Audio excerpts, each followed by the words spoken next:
There's no feeling more intense than starting over. If you deleted your homework the day before it was due, as I have, or if you left your wallet at home and you have to go back after spending an hour in the commute. If you won some money at the casino and then put all your winnings on red but it came up black. If you got your best shirt dry cleaned before a wedding and then immediately dropped food on it. If you won an argument with a friend and then later discovered that they just returned to their original view. Starting over is harder than starting up. If you're not ready for that, like if you've already had a bad day, then what you're about to go through might be too much. Feel free to go away and come back. I'll be here. Alright, thanks for coming with me on this trip. I'll understand if you have to take a break at any point. Just find a safe place to stop and quit the game. And don't worry, I'll save your progress, always, even your mistakes. This game is a homage to a free game that came out in 2002, titled Sexy Hiking. The author of that game was Jazzuo, a mysterious Czech designer who was known at the time as the father of B games. And B games are rough assemblages of found objects.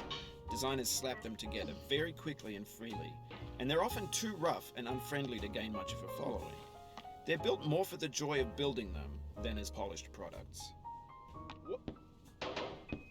In a certain way, Sexy Hiking is the perfect embodiment of a B game. It's built almost entirely out of found and recycled parts, and it's one of the most unusual and unfriendly games of its time. In it, your task is simply to drag yourself up a mountain with a hammer. And that act of climbing, in the digital world or in real life, has certain essential properties that give the game its flavor. No amount of forward progress is guaranteed. Some cliffs are too sheer or too slippery, and the player is constantly, unremittingly in danger of falling and losing everything. Anyway, when you start Sexy Hiking, you're standing next to this dead tree that blocks the way to the entire rest of the game. It might take you an hour to get over that tree, and a lot of people never got past it. You prod and you poke at it, exploring the limits of your reach and your strength, trying to find a way up and over. And there's a sense of truth in that lack of compromise. Most obstacles in video game worlds are fake. You can be completely confident in your ability to get through them once you have the correct method or the correct equipment or just by spending enough time. In that sense, every pixelated obstacle in Sexy Hiking is real. The obstacles in Sexy Hiking are unyielding, and that makes the game uniquely frustrating. But I'm not sure Jazzuo intended to make a frustrating game. The frustration is just essential to the act of climbing, and it's authentic to the process of building a game about climbing. A funny thing happened to me as I was building this mountain. I'd have an idea for a new obstacle, and I'd build it, test it, and it would usually turn out to be unreasonably hard. But I couldn't bring myself to make it easier. It already felt like my inability to get past the new obstacle was my fault as a player rather than as a builder. Imaginary mountains build themselves from our efforts to climb them, and it's our repeated attempts to reach the summit that turns those mountains into something real.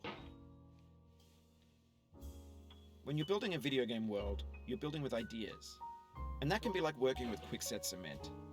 You mold your ideas into a certain shape that can be played with, and in the process of playing with them, they begin to harden and set until they're immutable, like rock. And at that point, you can't change the world. Not without breaking it into pieces and starting fresh with new ideas. For years now, people have been predicting that games would soon be made out of prefabricated objects, bought in a store and assembled into a world. And for the most part, that hasn't happened, because the objects in the stores are trash. I don't mean they look bad or that they're badly made, although a lot of them are. I mean they're trash in the way that food becomes trash as soon as you put it in the sink. Things are made to be consumed and used in a certain context, and once the moment is gone, they transform into garbage. In the context of technology, those moments pass by in seconds. Over time, we've poured more and more refuse into this vast digital landfill that we call the internet. It now vastly outnumbers and outweighs the things that are fresh and untainted and unused. When everything around us is cultural trash, trash becomes the new medium, the lingua franca of the digital age. And you can build culture out of trash. But only trash culture. B games, B movies, B music, B philosophy. Maybe this is what digital culture is. A monstrous mountain of trash, the ash heap of creativity's fountain. A landfill with everything we ever thought of in it. Grand, infinite, and unsorted. There's 3D models of breakfast, Gen X's fanfic novels, scan magazines, green screen Shia LaBeouf, banned snuff scenes on LiveLeak. Facebook's got lifelike bots with unbranded adverts and candid shots of Kanye and Taylor Swift mashups, car crash epic failed GIFs, Russian dashcam vids, discussions of McRibs, discarded, forgotten, unrecycled, muddled, rotten, untitled. Everything's fresh for about 6 seconds, until some newer thing beckons, and we hit refresh. And there's years of persevering, disappearing into the pile, out of style, out of sight. In this context, it's tempting to make friendly content that's gentle, that lets you churn through it but not earn it.